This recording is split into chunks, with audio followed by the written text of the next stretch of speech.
Hello everyone. The living word NCERT का ये first chapter है। आज मैं इसकी क्वेश्चन आंसर सीरीज़ स्टार्ट कर रही हूँ। तो ये क्वेश्चन आंसर, इसके कुछ इम्पॉर्टेंट क्वेश्चन आंसर हैं जो नीट के लिए भी इम्पॉर्टेंट हैं और होम एग्जामिनेशन के लिए तो है ही इम्पॉर्टेंट। इसमें क्वेश्चन मतलब एक ही क्वेश्चन है, name those properties of living beings having defining property. तो इसमें सबसे पहले मैंने आंसर में ये दिया है कि प्रॉपर्टीज़ ऑफ लिविंग बीइंग्स की क्या क्या प्रॉपर्टी हैं।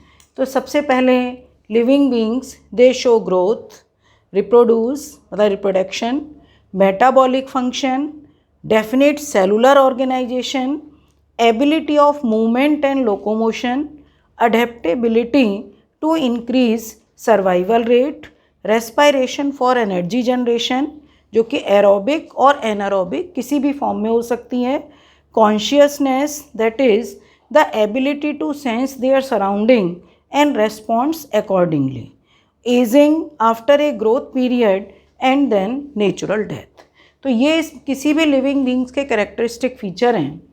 अब ग्रोथ को किस तरीके से डिफाइन करोगे, मतलब कैसे इसको करोगे ग्रोथ को, कि every living organism can grow. हर एक के अंदर ग्रोथ की प्रॉपर्टी है। ग्रोथ सेल्स का नंबर का इंक्रीज होना या उसमें सेल्स के अंदर प्रोटोप्लाज्मिक मास का इंक्रीज होना, तो ग्रोथ सेलुलर मास के थ्रू भी है। ग्रोथ इंक्रीज कि नंबर ऑफ सेल्स इंक्रीज हो रहे हैं। तो जैसे मान लिया हम ह्यूमन बीइंग के केस में कहें, बच्चे के केस में कहें कि बच्चे की ग्रोथ हो रही है, तो ग्रोथ हाइट में भी ग्रोथ हो सकती है, बॉडी वेट में भी ग्रोथ हो सकती है। अगर यूनिसेलुलर ऑर्गेनिज्म या मल्टी सेलुलर ऑर्गेनिज्म, जितने जो भी लिविंग बीइंग्स है वो ग्रोथ शो करते हैं और ग्रोथ इंट्रिंसिक ग्रोथ होती है। पर अगर मान लिया मैं यही तुमसे कहूँ कि कोई एक्सटर्नल चीज़ है, जैसे मान लिया हम किसी चीज़ को, चेयर को या किसी भी चीज़ को बाहर रख दें, धीरे धीरे उस पर धूल मिट्टी वगैरह ये सब मतलब कलेक्ट हो रही है, तो वो भी तो एक ग्रोथ है। एनसीईआरटी में एक लाइन दे रखी है कि पेज नंबर एनसीईआरटी का फर्स्ट चैप्टर का 4 पेज नंबर निकालेंगे कि non living object also grow if we take increase in body mass as a criterion for growth.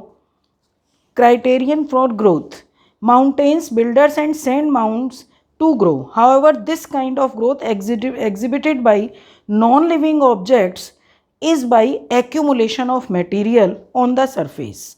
In living organism, growth is from inside.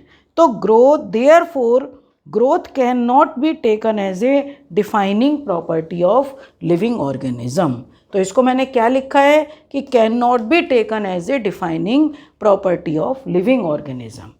अब आता है reproduction की ability of living beings की ability of living beings या living organism to reproduce itself and produce offsprings of its own type. अपने ही offsprings को produce करना, ये रिप्रोडक्शन की प्रॉपर्टी है।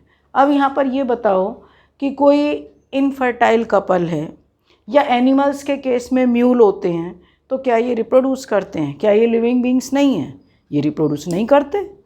भाई इनफर्टाइल कपल है, रिप्रोडक्शन की प्रॉपर्टी मतलब है रिप्रोडक्टिव ऑर्गन डेवलप में, पर किसी वजह से कि उनमें जो गैमिट्स का फॉर्मेशन है वो नहीं हो रहा है या अदर कोई प्रॉब्लम है, म्यूल है, जो म्यूल होते हैं वो इनफर्टाइल हैं, रिप्रोडक्शन नहीं होता। तो हम यहाँ पर ये कह सकते हैं कि क्या रिप्रोडक्शन को डिफाइनिंग प्रॉपर्टी कहेंगे? आंसर होगा नो। रिप्रोडक्शन एक डिफाइनिंग प्रॉपर्टी नहीं है। अब एनसीईआरटी में इसको थोड़ा सा मैं बता देती हूँ। यहाँ पर इन्होंने ये बोला हुआ है कि ऑर्गेनिज्म रिप्रोड्यूस बाई, अच्छा पहले सबसे पहले इसमें एक चीज़ और देख लो कि रिप्रोडक्शन की जो प्रोसेस है वो 2 टाइप से है। एक तो एसेक्सुअल और एक होती है sexual. Asexual reproduction uniparental, single एक ही पेरेंट से जो स्पोर्स का प्रोडक्शन, गैमिट्स का प्रोडक्शन होगा, तो एसेक्सुअल रिप्रोडक्शन में गैमिट्स का मतलब यहाँ पर प्रोजेनी जो प्रोड्यूस होगी वो प्रोजेनी जेनेटिकली सिमिलर होगी और उन जेनेटिकली सिमिलर जो प्रोजेनी होगी उनको बोला जाता है क्लोन्स। उनमें किसी भी तरीके की जीन्स में कोई डिफरेंस नहीं होगा।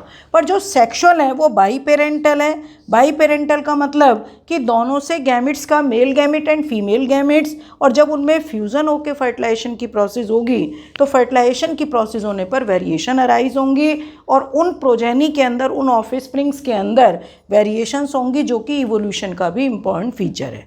तो यहाँ पर कहने का हमारा मतलब है कि रिप्रोडक्शन को हम एक डिफाइनिंग प्रॉपर्टीज़ नहीं कह सकते। अभी मैंने बताया कि एनसीईआरटी में यही दे रखा है, लास्ट में देखना, further there are many organism which do not reproduce, mule, sterile worker bee, infertile human couple, hence reproduction also can not be an all inclusive defining characteristics of living organism. Okay, अगला next है metabolic function. Metabolic function का meaning पहले तो definition देखो कि किसी भी living organism में जितनी एनाबॉलिक एंड कैटाबॉलिक प्रॉपर्टीज़ हैं कंबाइंस टू फॉर्म मेटाबॉलिज्म। तो मेटाबॉलिज्म में जो प्रॉपर्टीज़ हैं, मेटाबॉलिज्म के केस में यहाँ पर एनाबॉलिज्म, एनाबॉलिज्म का मतलब कंस्ट्रक्टिव फेज। कंस्ट्रक्टिव फेज, अब जैसे मैं ये कह दूँ तुमसे प्लांट्स के केस में कि फोटोसिंथेसिस की प्रोसेस है। फोटोसिंथेसिस की प्रोसेस में क्या होता है कि 6CO2 + 12H2O, sunlight and chlorophyll, sunlight, एक मिनट,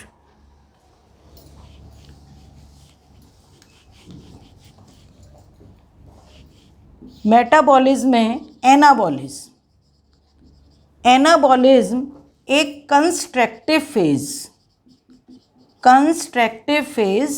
और कंस्ट्रक्टिव फेज का मतलब कि स्मॉल मॉलिक्यूल से लार्ज मॉलिक्यूल का फॉर्मेशन। तो इसका एग्जाम्पल प्लांट्स के केस में आता है फोटोसिंथेसिस प्रोसेस। फोटोसिंथेसिस में क्या होता है कि all green plants CO2, 6CO2 + 12H2O, sunlight and chlorophyll की प्रेजेंस में जो फूड का सिंथेसिस करेंगे C6H12O6 + 6O2, इसका जो सिंथेसिस प्लस 6H2O। तो यहाँ पर जो फूड का सिंथेसिस हो रहा है, ये ग्लूकोज का सिंथेसिस हो रहा है, यानी कि स्मॉल मॉलिक्यूल से लार्ज मॉलिक्यूल प्रोड्यूस हो रहे हैं, तो वो एनाबॉलिज्म। सेकेंड स्टेप है इसका कैटाबॉलिज्म। कैटाबॉलिज्म का मतलब डिस्ट्रक्टिव फेज। तो इसमें जो एग्जाम्पल आता है वो रेस्पायरेशन, और रेस्पायरेशन के केस में इसका अपोजिट है C6H12O6 + 6O2 = 6CO2 + 6H2O, 6CO2 + 6H2O + energy. तो तुम यहाँ पर ये देख रहे हो कि लार्ज मॉलिक्यूल जब स्मॉल मॉलिक्यूल में ब्रेक हो रहा है, इसका मतलब डी ग्रोथ हो रही है। डी ग्रोथ का क्या मतलब होता है कि जब डी ग्रोथ का मतलब जब बॉडी के अंदर, कई बार ऐसा होता है कि बॉडी का वेट बहुत ज़रूरत से ज़्यादा कम हो रहा है, हम कह रहे हैं डी ग्रोथ हो रही है इसकी।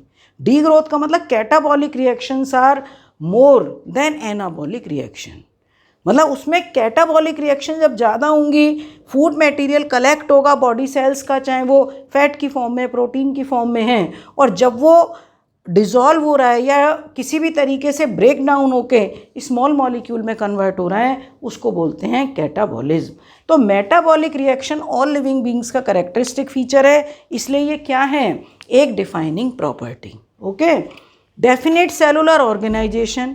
सेलुलर ऑर्गेनाइजेशन का मीनिंग क्या होता है कि लिविंग ऑर्गेनिज्म में यूनिसेलुलर, मल्टीसेलुलर। तो एक डेफिनेट सेलुलर ऑर्गेनाइजेशन अमीबा है यूनिसेलुलर, पैरामीशियम है यूनिसेलुलर। अगर हम और दूसरे ऑर्गेनिज्म को लें कि स्पॉन्ज है, हाइड्रा है, या हम टेप वॉर्म को ले रहे हैं, मल्टीसेलुलर, धीरे धीरे organ level, organ system level, पूरी बॉडी का फॉर्मेशन। तो ये एक मतलब स्मॉलर ऑर्गेनिज्म से लार्जर ऑर्गेनिज्म। इसी तरीके से प्लांट्स के केस में भी अगर हम मान लिया एल्गी को ले रहे हैं, क्लोरेला यूनिसेलुलर है, पर बहुत सारी एल्गी हैं कि सारगासम को ले रहे हैं, मल्टीसेलुलर एल्गी हैं। तो यूनिसेलुलर से मल्टीसेलुलरिटी ये एक लिविंग ऑर्गेनिज्म की प्रॉपर्टी है, तो ये भी एक क्या होगी, defining property. Okay, ability of movement and locomotion. देखो डिफाइनिंग प्रॉपर्टी के लिए ये मेन प्रॉपर्टी का लेते हैं, बाकी सारी चीज़ें ये है, जैसे अब कॉन्शियसनेस को मैं पहले ले रही हूँ कि कॉन्शियसनेस, अवेयरनेस, अब मैं यहाँ पर खड़ी हूँ, मेरा ब्रेन मतलब ये मालूम है कि हम यहाँ खड़े हैं और हम क्या काम कर रहे हैं। यानी कि अगर मान लिया हम सो रहे हैं तो सोते समय जिसको बहुत ज़्यादा गहरी नींद आती है और वो सो रहे हैं, सोते समय उसको पता ही नहीं हम कहाँ पर हैं। या दूसरी तरीके से ये कहो कि तुम लोग बाहर जा रहे हो और बाहर जाकर तुम्हें ये मालूम है, रोड पर भी जा रहे हो, तुम्हारे दिमाग को ये मालूम है कि हम कहाँ पर हैं, हमारी पोजीशन क्या है, हमारा ब्रेन क्या सोच रहा है। या कोई तुम्हारे पीछे से आकर कोई तुम्हें हल्का सा टच भी कर देता है तो हमें पता है कि हमें कहीं से सेंसेस मिली हैं। अवेयरनेस, सराउंडिंग, मतलब सराउंडिंग मीडियम से जो अवेयरनेस, चाहे वो फिज़िकल हो, केमिकल हो, बायोलॉजिकल हो, किसी भी तरीके की सेंसेस को जो हम गेन कर रहे हैं, कॉन्शियसनेस वो प्रॉपर्टी है। तो ये भी एक डिफाइनिंग प्रॉपर्टी है। इसमें एक्सेप्शन केस एक माना गया है कि जब कोई भी पर्सन अगर किसी भी बीमारी से कोमा में चला जाता है तो वो इसके केस में उस समय वो कॉन्शियस नहीं है। कुछ केसेस में कॉन्शियस है, जैसे मान लिया पैरालिसिस की प्रोसेस है तो उसके हाथ पैर में सेंसेस नहीं है पर उसको ब्रेन को मालूम है, तो वो कॉन्शियसनेस होगा। पर किसी भी तरीके से अगर वो कोमा में चला जाता है तो वो वहाँ पर प्रॉपर्टी कॉन्शियसनेस, वो कॉन्शियस नहीं है पर कॉन्शियसनेस क्या है, एक डिफाइनिंग प्रॉपर्टी। और अदर प्रॉपर्टी कि जितने भी लिविंग ऑर्गेनिज्म हैं ये मूव करते हैं या लोकोमोट करते हैं। पर नॉन लिविंग ऑर्गेनिज्म है कि मान लें हम किसी नॉन लिविंग चीज़ को हम कहीं रख देते हैं तो क्या वो लोकोमोटर मूवमेंट करेंगे? आंसर होगा नो। प्लांट्स के केस में हम कह सकते हैं कि वो लोकोमोशन नहीं कर रहे हैं पर मूवमेंट तो कर रहे हैं। मान लिया प्लांट्स है, कोई भी प्लांट है, किसी भी हम प्लांट्स को ले रहे हैं, उसकी रूट्स है तो रूट्स नीचे की तरफ ग्रो कर रही हैं, तो ये मूवमेंट तो इसका हो रहा है पर ये लोकोमोट नहीं कर रहे। कुछ प्लांट्स ऐसे भी हैं, अब जैसे मान लिया ब्रायोफाइट्स है, टेरिडोफाइट्स है या एल्गी हैं, उनके गैमेट्स बने तो मेल गैमेट्स है, फीमेल गैमेट्स है, वो मूव कर रहे हैं, उनकी एबिलिटी है कि मूव करना। ऐसे एनिमल्स में है कि एनिमल्स में तो मोस्टली ऐसे ही होते हैं, मूव करते हैं, पर कुछ एनिमल्स, अब इसका एग्जाम्पल क्या सोच सकते हैं कि कुछ एनिमल जैसे स्पॉन्जेस जो हैं वो सेडेंचरी हैं। या और भी एनिमल होते हैं जैसे फाइलम नाइडेरिया में एक कोरल्स वगैरह जो होते हैं तो वो भी कुछ ऐसे होते हैं जो फिक्स होते हैं, sedentary. Adaptability to increase survival rate, कि हम हर तरीके से सराउंडिंग मीडियम के लिए मतलब हमारे अंदर एडेप्टेशन की पावर है। प्लांट्स में एडेप्टेशन की पावर है। प्लांट्स एडेप्टेबिलिटी के अकॉर्डिंग, मान लिया मैं प्लांट्स की बात करूं, कुछ प्लांट हाइड्रोफाइट्स हैं, कुछ प्लांट जीरोफाइट्स हैं, कुछ प्लांट्स मीजोफाइट्स हैं, कुछ ऐसे भी होते हैं कि जो सैलाइन सॉइल में ग्रो करते हैं। तो इनमें सभी लिविंग ऑर्गेनिज्म में एडेप्टेबिलिटी होती है कि जो अपने सराउंडिंग मीडियम के अकॉर्डिंग सर्वाइव रेट मतलब उनका इंक्रीज हो जाता है।